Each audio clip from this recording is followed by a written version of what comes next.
नमस्कार दोस्तों, आप देख रहे हैं दिनेश टॉक्स। इसे देखना तो बनता है। दोस्तों, कल एक बहुत बड़ी घटना हुई। 11:30 बजे रात हुई ये घटना, और इस घटना में ये हुआ कि दो महारथी जो कि आने वाले टाइम में बहुत बड़ा युद्ध छेड़ने वाले थे, जिनका युद्ध का भी शुरुआत ही हुआ था, वो युद्ध ख़त्म हो गया। और दो वॉरियर जो थे, एमिवे और डिवाइन, ये सामने आए, लाइव में आए और लोगों को बोला कि भाई मिट्टी पाओ, सारा झगड़ा ख़त्म और झप्पी पाओ। तो कहने का मतलब ये है कि जो डिस वॉर स्टार्ट होने वाला था बहुत बड़े लेवल पर, और ये इस सदी का यानी लॉकडाउन वाली सदी का एक बहुत बड़ा वार साबित हो सकता था। बहुत लोगों के लिए एंटरटेनमेंट का सब्जेक्ट था, लेकिन उनके एंटरटेनमेंट पर पानी फिर गया। देखो, शुरुआत कैसे हुई आपको भी पता है कि एक लाइव स्ट्रीम हुआ था जिसमें डिवाइन ने बोला यार यूट्यूब पर यूट्यूबर धूम मचाते हैं, जो आर्टिस्ट होते हैं वो यूट्यूबर वाला काम नहीं करते, जो ऑडियो प्लेटफॉर्म होते हैं वहाँ पर रियल आर्टिस्ट होते हैं। भाई उड़ता हुआ तीर एमिवे ने ले लिया। वो तो इंतजार में थे, लगता है कहीं से कोई तीर आए और मैं उस पर ऑफेंड हो जाऊं और फिर मैं कुछ गाना निकालूं। उन्होंने गाना निकाल दिया और हार्ड में उन्होंने बिल्कुल हार्ड तरीके से उनको पिंच कर दिया और डिवाइन को बोल दिया मैरी क्रिसमस। डिवाइन ने भी उड़ता तीर ले लिया कि मैरी क्रिसमस यानी कि मेरे को ही बोला है। तो उन्होंने भी उसके बाद ठान लिया कि अपनी ज़िंदगी के अब जो डिस ट्रैक है ना, वो मैं एमिवे के ऊपर ही फेंकने वाला हूँ। तो उन्होंने अपने दो डिस ट्रैक, चाबी वाला बंदर और सच बोल पट्टा, निकाल डाले। निकालने के बाद बहुत लोग सोचने लगे यार एमिवे तो अब मतलब गया, क्योंकि डिवाइन जैसे बंदे ने उनके ऊपर डिस्ट्रैक्ट निकाले हैं, तो एमिवे तो बिल्कुल मतलब डिस्ट्रॉय हो जाएगा, वो तो जवाब दे ही नहीं पाएगा। लेकिन एमिवे भाई साहब इस सदी के मतलब तूफ़ानी एक कलाकार हैं, जो कि रैप इंडस्ट्री को एक अलग ही वे में प्रेजेंट करते हैं। उनका एंटरटेनमेंट स्टाइल है, लोगों को पसंद आता है, इसीलिए इतने फ़ैन फॉलोइंग उनके साथ है। तो उनकी वजह से उनको लगा कि ये जो गाना निकले अब दो डिस्ट्रैक, इसका जवाब तो देना बनता है। भाई साहब चुप नहीं रह सकते, और भाई का अंदाज भी नाना पाटेकर वाला है, तो उन्होंने जवाब भी नाना पाटेकर के अंदाज में दिया। और ख़तरनाक जो निकाला उन्होंने अपना डिस्ट्रैक, गली का कुत्ता, बिल्कुल गली के कुत्ते की तरह ही भगा भगा के मारा है।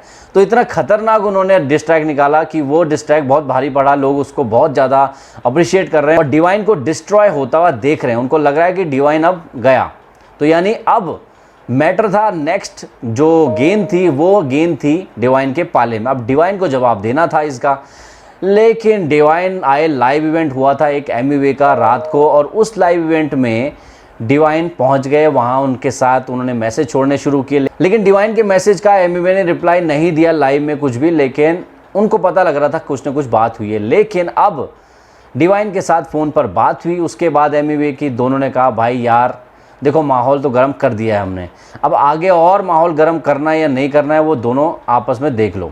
उनको लगा यार छोड़ो ना यार, क्यों इतना लंबा खींचेंगे, पब्लिक मज़े ले रही है और हमको भी उतना कोई बेनिफिट तो हो नहीं रहा है, इतने ज़्यादा व्यूज़ तो नहीं आए जो रफ्तार और एमिवे के टाइम में दोनों को मिले थे। और ऐसे ही जो एमिवे हैं उनके गानों पर भी व्यूज़ आए थे, इवन उनके मचाएंगे फिर से मचाएंगे ये जो सॉन्ग है, कमर्शियल सॉन्ग, इस पर भी लोगों की निगाह गई और ये भी वायरल हुए। और कहने का मतलब दोनों को फ़ायदा हुआ उस डिस गेम से। लेकिन एमिवे और डिवाइन के बीच का जो गेम है वो उतना ज़्यादा बूम पर नहीं था। सोशल मीडिया पर चर्चा जरूर हो रही थी, लेकिन उनके गाने वो तबाही नहीं मचा रहे इंटरनेट के ऊपर, क्योंकि आम जनता इससे जुड़ी नहीं है, जो हिप हॉप को ज़्यादा जानती है, सुनती है, बस वहीं तक पहुँचा है। कहने का मतलब है कि नॉर्मल हिप हॉप गाने से थोड़ा सा ऊपर गया है, कोई बहुत ज़्यादा बूम नहीं मारा है। अब क्या करना था, दोनों को सहमति से दोनों ने हाथ मिलाया, झप्पी पाओ, प्यार, लव, रिस्पेक्ट, ये इसकी बातें उन दोनों के ज़बान पर आने लगी।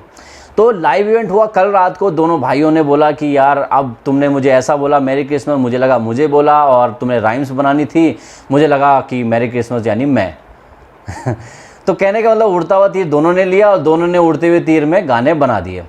और अब उनको लगता है कि अब ये गेम का कोई ज़्यादा बेनिफिट तो मिला नहीं, इसलिए गेम को ख़त्म कर दिया जाए। तो इसलिए दोनों ने कहा ऑल रिस्पेक्ट, ऑल प्यार मतलब मुझे हंसी आ रही थी सीरियसली कि मतलब इतने प्यार मोहब्बत से दोनों बात कर रहे थे, जो पहले एक दूसरे को मतलब काटने दौड़ने को फिर रहे थे। और ऐसा लग रहा था कि मुंबई एक म्यान है जिसमें दो तलवारें नहीं रह सकती, या तो एमिवे रहेगा या डिवाइन रहेगा।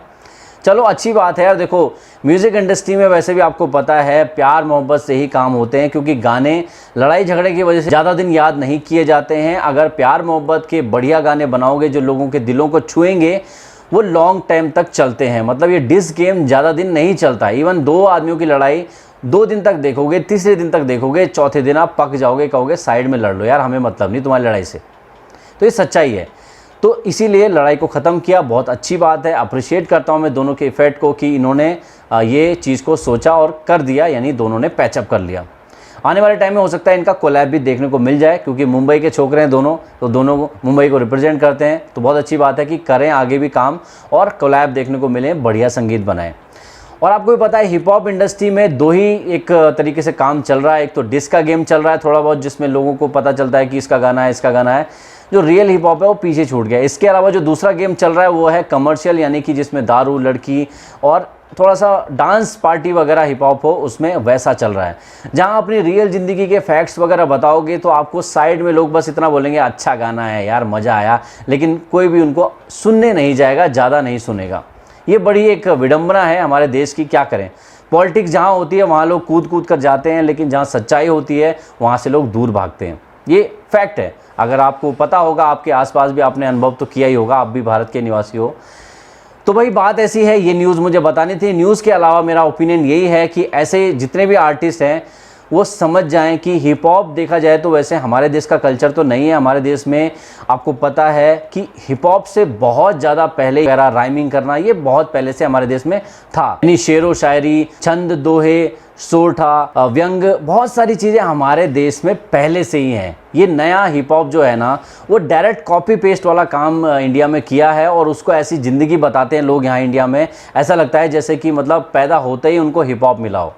पता नहीं, मुझे तो ऐसा लगता है कि हिप हॉप से ज़्यादा बड़े लेवल पे हमारा इतिहास रह चुका है, और विदेश के लोगों ने जहां आज सोचना शुरू किया है, हमारे देश का इतिहास बहुत पहले ये सब चीज़ें सोच चुका है, उनका दिमाग इतना ज़्यादा विकसित था। बस ये हमारी सोच का अंतर है कि हम पुराने लोगों को धकियानुसी कह देते हैं, उनको पुराने लोग कह देते हैं, लेकिन भूल जाते हैं कि उनकी चीज़ों को ही आज के ज़माने में कॉपी पेस्ट करके आपको नए लेवल के साथ बेचा जा रहा है। आपका क्या मानना है इसके ऊपर, मुझे अपना विचार कमेंट सेक्शन में जरूर बताइएगा। तो बस दोस्तों अभी के लिए इतना ही, मिलता हूँ नेक्स्ट वीडियो में, तब तक के लिए